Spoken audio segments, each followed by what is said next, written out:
नमस्कार, उत्तराखंड की खबरों में आप सभी का स्वागत है। मैं हूं आपके साथ अंकित शर्मा। तो शुरुआत करते हैं खबरों की।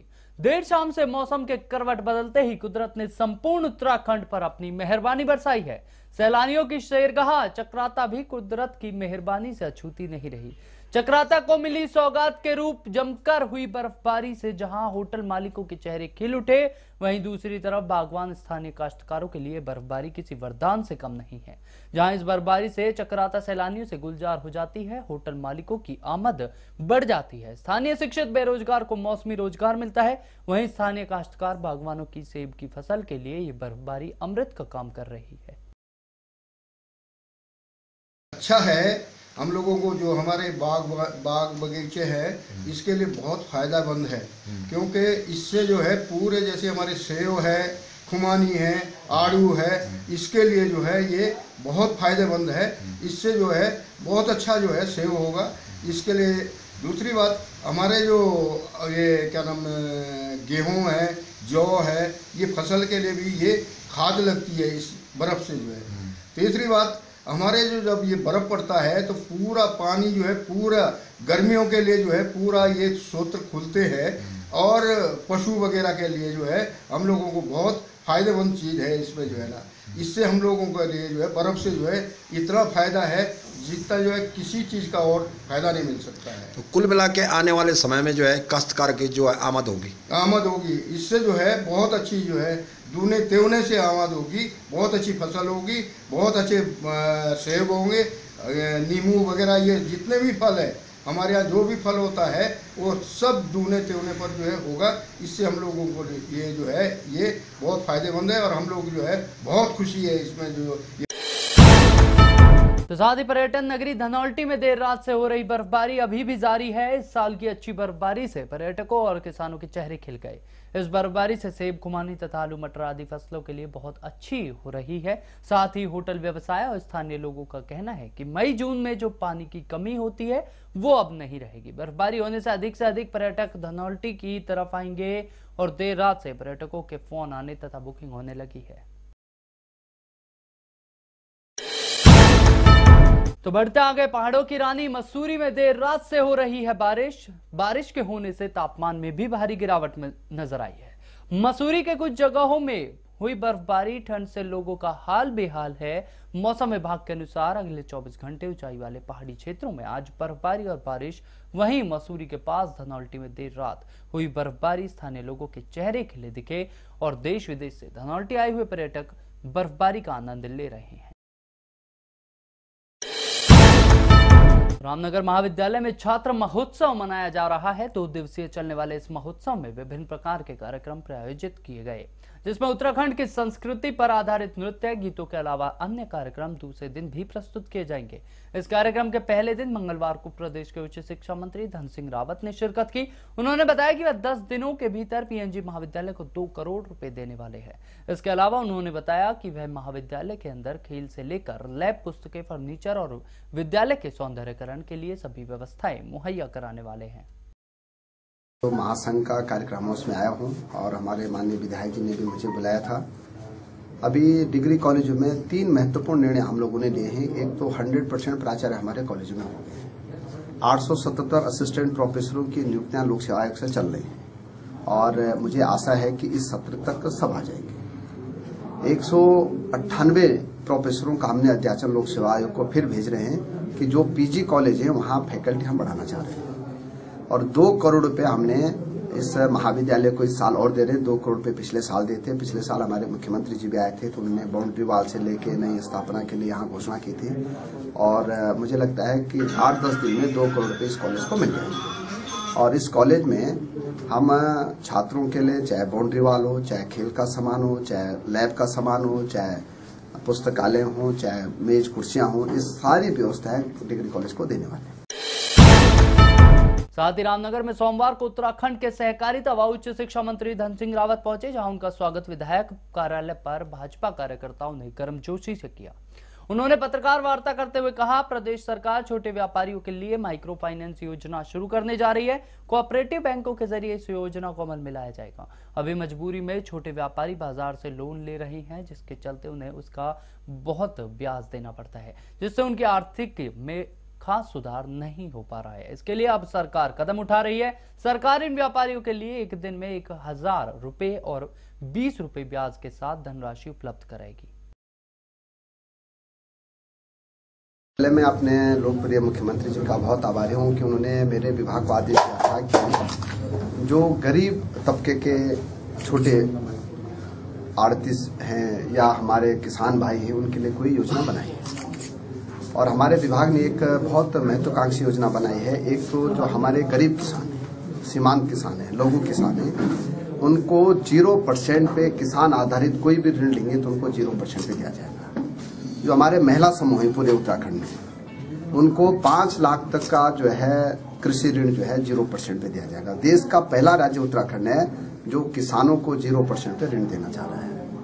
दूसरा, हम एक माइक्रो फाइनेंस योजना अपने छोटे जो वो हैं व्यापारी उनके लिए ला रहे हैं, जो ठेली का काम करते हैं, सब्जी का काम करते हैं, फल का काम करते हैं, चाय का काम करते हैं। अभी तक वो 5000 रुपये लेते थे तो सरकार उनसे 500 रुपये पर डे लेते थे, लेकिन हम उनको मिनिमम 1000 पे 20 रुपये पे ऋण देने वाले अपने बैंकों से।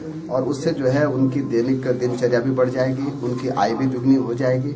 और माइक्रो फाइनेंस योजना जो है पूरे उत्तराखंड में 4 लाख से ज्यादा जो छोटे व्यापारी, मझले व्यापारी, उनको बहुत बड़ा लाभ देने वाला। खबर रुड़की से है। रुड़की कोर्ट में पेशी पर लाए गए कुख्यात अनुभव वशिष्ठ को उसके भाई को सिम देते हुए एसओजी की टीम ने गिरफ्तार किया है। आरोपी रुद्राक्ष वशिष्ठ चॉकलेट के डिब्बे में सिम देने अपनी पत्नी के साथ कोर्ट पहुंचा था। गौरतलब है कि डिप्टी जेलर नरेंद्र खंपा की कार के नीचे बम रखने के मामले में अनुभव वशिष्ठ इस समय टिहरी जेल में बंद है।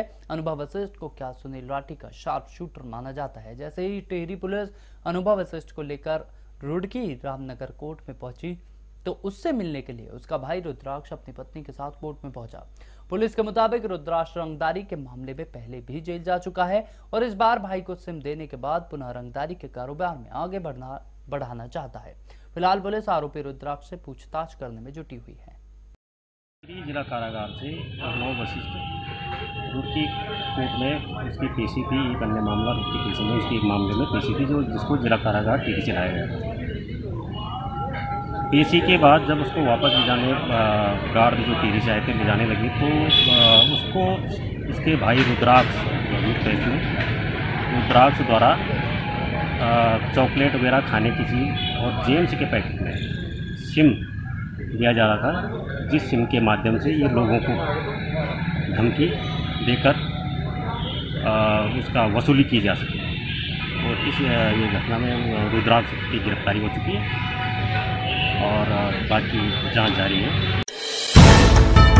तो उत्तराखंड सहकारिता विभाग में सरकार कई बड़े परिवर्तन करने जा रही है, जिससे एक ओर तो ग्रामीण क्षेत्रों की जनता लाभान्वित होगी तो वहीं दूसरी ओर राज्य के युवाओं को रोजगार मिलेगा। शीघ्र ही सहकारिता के विभिन्न पदों के लिए 1000 आवेदन आमंत्रित किए जाएंगे। दरअसल उत्तराखंड के सहकारिता मंत्री धन सिंह रावत उधम सिंह नगर के रुद्रपुर में सहकारिता के एक भवन निर्माण के भूमि पूजन के लिए आए हुए थे। जितने भी हमारे बैंक में लोग हैं उनको एक बड़ी नई सुविधा दे रहे हैं कि एटीएम की सुविधा हम सभी बैंकों में देने वाले हैं और मोबाइल एटीएम हम इसी हफ्ते जो है चलाने वाले हैं हर जिले हर हेडक्वार्टर पे।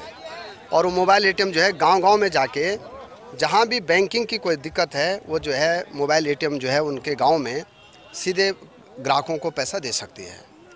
तीसरा, हमारी सरकार ने महत्वपूर्ण निर्णय ले लिया कि अब किसानों को 0% पे हम ऋण देने वाले हैं और 1 लाख तक का तो इंडिविजुअल ऋण दिया जाएगा। अगर महिला समूह 5 लाख तक का भी ऋण लेना चाहेंगे तो हमारे मुख्यमंत्री जी ने कहा कि जितने महिला समूह हैं उनको 5 लाख तक का ऋण जो है 0% में दिया जाएगा।